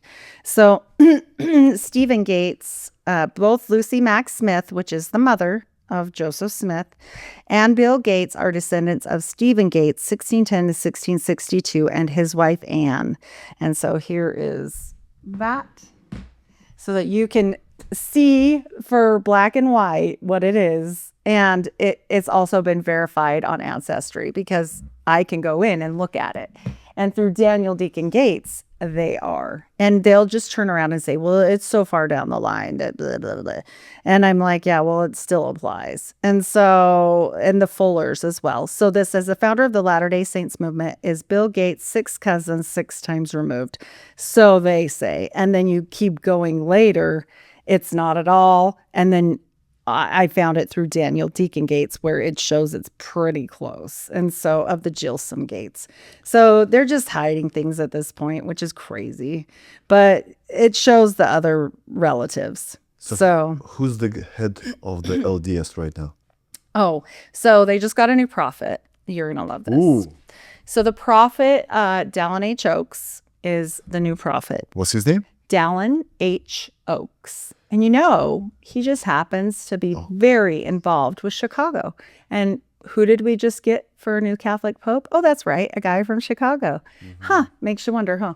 And so when we're looking at these people, look, I'm telling you, it's been obfuscated to the point where everybody in the top elite, they work together. This whole NWO thing is 100% spot on. And they're going to obfuscate, obviously, like, look at how quickly from then to now, that's all changed online, because we busted it out on Twitter. And so I'm sure that's when that became a problem for them. When we look at all of this stuff, and we know that this goes back again to these same people on the Mayflower. And that's what I'm bringing out in my new history one, so I can prove it in the books I have, because they can't change that. Description, guys. What's that? The link is going to be in the description. Please. Yes. And so with the proof in the books, they can't do anything. You know, they can say they're not, they can do whatever they want. But when you have the actual proof, that speaks volumes, because they can change anything online, obviously, because every time we expose something, they do. And it's annoying. And I don't even care that they're related. Look, a lot of the people on the Mayflower in those first families are related. That's okay. I got it. But they run the world too. I mean, this Pilgrim Society is important. So this guy is now the prophet. He is. All the prophets have revelations. He's the prophet, seer, and revelator. He talks to Jesus and God. Well, they're different, you know, Jesus and God all the time. And other people, you know, they talk to Melchizedek and Peter, James, and John. And that's how they got the Melchizedek priesthood back, is Peter, James, and John came down and gave it to them. The apostles. Apparently. That's what they say. So, you know, they also continue to practice necromancy, and they do rites for the dead. Those temples, only once do you go through. If you thought it was weird what I told you already, you only do that once for yourself. Then you're doing it for dead people. And when I say you're doing that for dead people, it's not like you're going in saying, oh, you know, this dead guy, I feel bad for him, so I'm going to do this in honor of him. No, you are the proxy for him. You are him that day. You become him that day. You take on his name. And one of the names they did, and I sure would have left. I think I would have left if I got this one, is they did Hitler. Hitler. Yeah. Wait. So LDS members in that temple, they baptize dead people so they can go to heaven. And then they did the Jews that all died for what they believed in, which is wrong, because you shouldn't be changing anything for people that died for what they believed in. You should leave that alone. If that's what they believed, leave that alone. That's awful. Yeah, well, that's awful. You don't do that. Like, if somebody got martyred for something and then you're going to go change things around, no. God, Mormons, when I die, stay away. They're going to get you. They got everybody. They baptized Hitler? Obama's mom, Hitler, Napoleon, all the stars, like everybody. They want Hitler in heaven. I'll show you Hitler's, because I didn't put it in there. Yeah. And so when we look at all this stuff, it's shocking. It's literally, It's too much. And then when you're doing the baptisms for the dead, the same thing. You're taking on that name as that person that day, right? And getting baptized for them, but the kids do it. The innocent children that are 12 and above. And you have to understand one thing. When you're taking on a name of somebody, I often wonder, with all this weird channeling stuff I've told you, and I haven't even got into skull and bones or any of the weird, it gets so much worse. But just from what I've told you so far, okay, all this strange stuff and these weird, magical, weird things, okay? If you are doing that from a young age to people, are you putting spirits, attachments onto them? Because they're getting in a bowl full of oxen. You may want to pull that baptismal font back up. What do you want me to put? So put in baptism font temple, LDS temple. Font? Font FONT, and then LDS temple. LDS temple. So there they are. So does that remind you of somewhere else, you know? Like it does me. It reminds me of Solomon's temple. And they say that proudly, that they are the builders. I mean, it's so Masonic.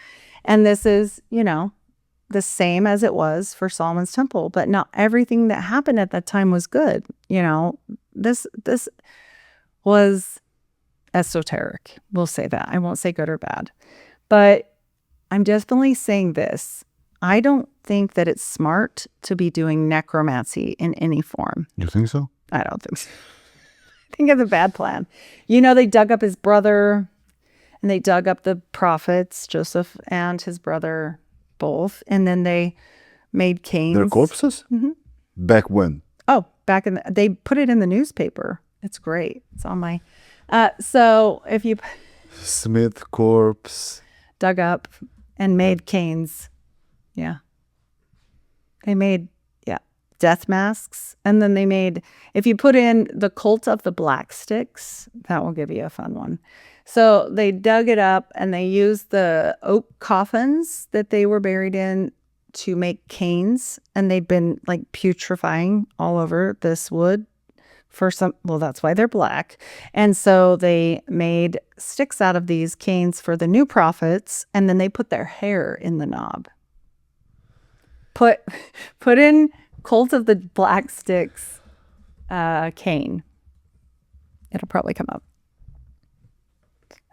Let's see. Put LDS Museum with it.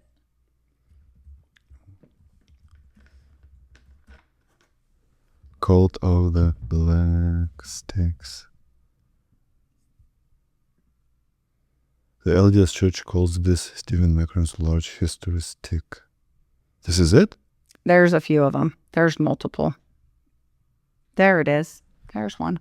This wooden cane has hair embedded in the knob, which is reported to be the braided locks of Joseph and Hiram Smith. This cane is also said to have been made from the wood of the coffins holding the Smith brothers before they were moved to their final ones. I never tell any lies with my research. So, yeah. It's gross and weird. Those are in the museums. But how do they justify it? Just for no reason. Hey, I got an idea. Let's go. Dug this guy up and make use a it. cane of him. Yeah. But here's why I think Pull so. his hair. They don't justify it at all. They just say these are going to be very important in the end days, and we have to have this because it's going to be so important in the end days. But nobody ever asked what you just asked. Like, but why?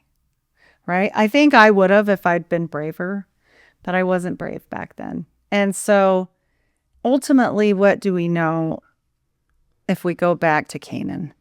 Clear back. Remember when I said, then I went back to Joseph, and then I went back to the Mayflower, and then I went back. Well, I kept having to go back.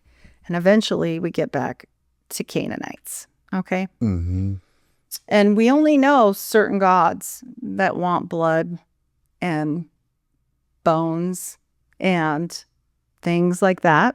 And they were called for, back in those days, they were more open about it, right? There are certain gods that want certain things. That's just how it is. And some of them want gross stuff like this, and some of them, bones and whatever. Or there would be no skull and bones. There would be no all this, Epstein blood. I don't even know if you saw this, but so Epstein blood was in the Epstein files, the blood from Mormons every month. They said something about, I'll keep paying for her BYU tuition if you keep supplying that Mormon blood every month or every week. It was every week. To do what?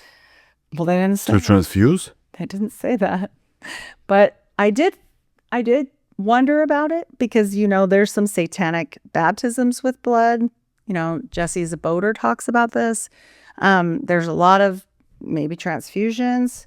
So I started thinking, what other weirdo do I know that was in history that might have used Mormon blood? So I put in Howard Hughes, Mormon blood. I hope they haven't scrubbed it already. I've got screenshots of all this stuff, like the Gates stuff, everything, because they sure are getting rid of things quickly. So if we go to the regular all instead of images, it'll be an article. Mm-hmm. And it will talk about that they got in trouble for taking blood over the state lines, i.e. to Vegas from Utah, and transfusing Howard Hughes with it. And I was like, what? This is crazy. And the doctors got in trouble for it because there was this big joke that Howard Hughes was a vampire. But they're like, no, he has anemia. You're so stupid. And I'm like, okay, well, that's fine. But why did he need it from Utah? Like, why do we need to have blood from Utah? And it never really said other than they did segregate their blood back then. They made sure to, colored people, this is what they said back in the day. They would label it with a C. And if they were white, they wouldn't label it at all. So Howard Hughes is the guy, the aviator, the movie maker. Oh, you haven't. I do a whole series. Well, Howard Hughes was infiltrated by the Mormon mafia. And actually, where we're sitting right now, well, not this particular place, but Las Vegas was actually settled by the Mormons, and it was overtaken by the mob somewhat. And then the Mormons took it back in a very crazy way. So who runs Vegas? Mormons? Mormons. Oh, so Jewish mafia. Well, that gets interesting because those Macs that I was telling you about, okay, these people that were on the side of Lucy Mack Smith, Mm-hmm. there was a guy that helped. So there was two people that were very intricate, like working together. Lucy Mack's great, like cousin, somebody. I'll find it in here in a second. And then Gay, which his last name was Gay, Bill Gay. And then also E. Perry Thomas. Well, E. Perry Thomas worked directly with this guy named Mac. And he swears they're not related. And I'm going to show you a picture and you're going to laugh because if they're not related, somebody's not telling the truth here. So it's a pretty funny picture. And side by side, Bill Gates is with this Mac guy, and they are like identical twins. And his name is Jerome Mack.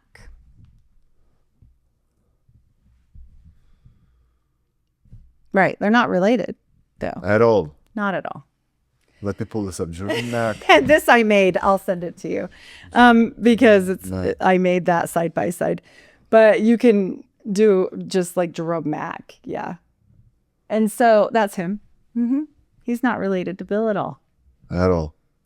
I mean, come on. I'll send you the side by side too. But the point is look, they corporatized Las Vegas. They got rid of the mob by corporatizing. They brought in the banks and they got rid of them because then you can't skim off the top. If it's all going through a corporatization and it has to be proven on taxes, they didn't want to pay taxes, so they took off. And E. Perry Thomas was this really high up Mormon, and he starts working with Jerome Mack, and they corporatize everything here. And then they're best friends with the Wynns, like the Mirage Wynns. Yeah, like Steve Wynn. And then this goes clear into like even Elon Musk. Guess what? His number one money guy, he's a Mormon, Jared Birchall. This gets deep when we get into money. Money's a whole nother deal. Like money in these families they're trying to hide these lines on purpose. And that's why when you go to type that in, it's scrubbed, because we put it all over the internet on Twitter a couple weeks ago and everybody saw. So when they start scrubbing things and we see that, it's for a purpose, because they don't want everybody to know. Yeah, it's all of them. When people say, well, who did it? Who is it? And I'm like, yeah, the answer is yes. They're all in on this together. And when we're talking about Michelle Sindona, Sindona's in with David M. Kennedy. He is God's banker. He literally was the Pope's banker. He's best friends, and you can put, what was he best friends with David M. Kennedy? It's going to say yes, because they were known to be best friends. From the Kennedy family? Well, no, this is an LDS guy. And so when you look at this and you see that they're close, or they'll say he was like a son to me. And that's what E. Perry Thomas said of Steve Wynn. He was like my other son. And this one is they were best friends. And then, okay, so that's fine. But here's where it gets weirder. Michelle Sindona is also the banker to who? Hitler. And Michelle Sindona is also funding who? Onassis. And Onassis goes back to Kennedy and the JFK people get involved, and it's a whole thing. I mean, like Watergate's involved with the Mormon Mafia. The JFK Permindex situation is involved with the Mormon Mafia. It gets so deep, it's crazy. And literally, this was another time when I came upstairs and he was like, you good? And I must have looked crazy. And I said, no. And he goes, well, did you figure it out? And I'm like, yeah. He goes, well, who was it? And I said, everyone. It's everyone. And he's like, what does that mean? And I'm like, all the top people, all the elites, like the top of the top people, they're in this together. Do you swear?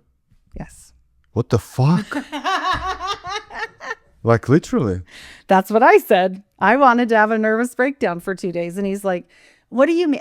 That's not true. And I started showing him, like, this is how this ties in. And then the Rothschilds loaned money to the Mormons, and then the Mormons loaned money to the Catholics, and then and they're all interbreeding, and then the Stewart line. And he's like, you sound crazy. You know, I'm happy it's not only the Jews. No, right? It's not only the Jews. So they're there Irish too. They're there too. Italians, Irish. Yes. All of them. Yes.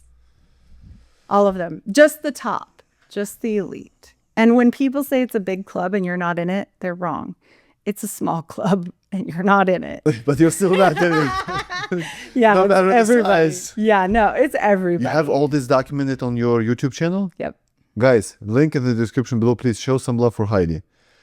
Spotify has more, because some things I can't put on YouTube Why? because I'll get thrown off. I want to say in the last 2 years, I don't get censored at all. Well, you're lucky. I've been dinged a bunch, but probably the Mormons run it. I do know they own Spotify, so. Mormons? Yep. You mean They the own stakeholders? everything. They are some of the top stakeholders in so many things it would scare you. In fact, I don't have sponsors, because I just barely tried to take a sponsor. He knows, not even a sponsor. It was just an affiliate. Just for a code, because I really liked their product. And I always said, oh, if I found a product I really believed in, I would do it. And so I found one and I was so excited. And then I did a quick search. Mormons. I was like, you freaking Mormons. They're everywhere. Why are you everywhere? So guys, if you want that wonderful garment, the link is going to be in the description below. Use the code Heidi. Yeah, no kidding. You're going to get 15% off. Wear it to the beach. Go to Venice Beach. Wear it. You're going to get so much attention. Yeah, you're You're going to like it. Go to Muscle Beach. Go to Gold's Gym. bad. Just work out in that garment. Yeah, no kidding. Get that pump. But it isn't just the Jews. Sorry to disappoint everybody.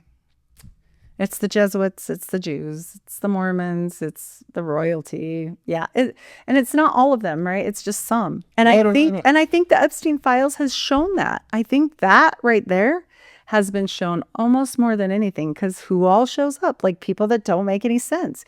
That's what the Board of Permindex is. When you look at the Board of Permindex and you see, and this is a JFK thing, I don't know if you know, but when you look at this board, you've got a mobster, a CIA guy, and the royalty's lawyer. Like what? Great. And so it doesn't make any sense. Like, why do these people know each other? Right. But they They're do. honest. Right. Nah. Okay, short question. Amongst all of them, are there any Latinos, blacks, or Asians? Now there is 100%. The Asians are 100% involved. They've always been able to be involved. Through their missionary programs, the Mormon church has infiltrated everywhere. Absolutely. I mean, are those ethnicities are on the top? They are involved with the top. There are top level Mormon Asian people now. There are top level Mormon African people now. There are top level, like it's everywhere, especially South Africa, because the Stuart line and that whole Stuart thing with, the Tudor Stuarts and the War of the Roses, it gets weird. But this whole Mary Magdalene thing and the Rosicrucians and John Dee, and it sounds like a weird fantasy, and it goes, did the Arthurian myths and all this weird stuff. But when you look at it all and you lay it all out, like if I could make one of those crazy thread boards, right? It all intersects and you go, okay, I see now. Like, all right, I got it. Yeah. And it sucks because we can pray against it. That's why I don't do church, Okay, who was Hitler then? Do you have the answer? Oh boy. Hitler was used very strategically. They say he was a Rothschild. I don't know for sure, but I do lean towards maybe that fact. But I definitely know one thing. He was just following orders too. Like, I think he was a puppet that they used very cleverly. What did they have on him? Blackmail? I mean, And just useful idiot? money, blackmail, who knows? It's all starting to come out. He's in those files too. So He just wanted to sell his pictures, his art? no, I mean, he was like madly in love with his cousin. That's a little weird. And then he had a very deformed dick. And That's how you should start the podcast. Mr. Hitler has very just like deformed Epstein. Yep. Johnson. Yep. Just like Epstein. Yep. He had hypospadias. They couldn't fix it back then. That's when you pee and it comes out the back of it. It's just all weird. And nowadays we fix that, and then he had like one ball. So I've heard like these people with messed up dings, like it doesn't go well because Epstein's was apparently crazy. I don't know if you've heard about that. His dick was severely deformed as well. So maybe it's just a weird dick syndrome. I don't know. But I think Joseph Smith's worked too good. Personally, from what I've read, he was charming. We'll say that. The last question on the podcast is always the same. Let's have two assumptions with you. Assumption number one, the President of the United States of America is the most powerful human being on planet Earth. No, that's a joke. That's an assumption, okay? Oh, okay. Assumption number two, you become one. You become the President of the U.S. Oh. Once you do so, you have these three-letter agencies at your disposal, CIA, FBI, NSA, you name it. They come to you and say, congratulations, you're the president now. We know all the answers in the world. You ask us a question, we give you an honest answer. What will be your first question? Oh my gosh, the first question. Am I right? Because I have so many different things that I've sussed out, right? I would want to know if I was right and if fallen angels run the universe. Let's say they give you a positive answer. Yes, you're right on the Mormons, that they run the top of the top. You as a president, would you expose it to the public? I would always expose everything at any cost because I do. Is pedophilia prevalent in the Mormon church? I feel like truth is more important to me than most anything because I feel like without it, it just snowballs. And if you know the truth, it would just eat at me. It would drive me crazy. I would have to. I would have to do something. God bless you. God, that is Jesus Christ, guys. Jesus Christ. God bless you. God bless you for everything that you do. And guys, please show some love. Go check Heidi's YouTube channel and Spotify. There is some forbidden knowledge on Spotify that is not on YouTube, but I actually challenge you to upload those videos to YouTube, but I don't believe you're going to be taken down. Hopefully not. Because they don't do that anymore. Well, even Spotify last week with my drop, they muted it for like a day and a half. What was the topic? And I got all these people that were just sending me messages like, hey, we can't hear it. And I contact Spotify, They're like, oh, it's working perfectly on our end. Don't know what to tell you. What's the topic? That one was the Book of the Law of the Lord. That was all about this Prince Madog that came to Alabama. Guys, links in the description. God bless you. Thank you.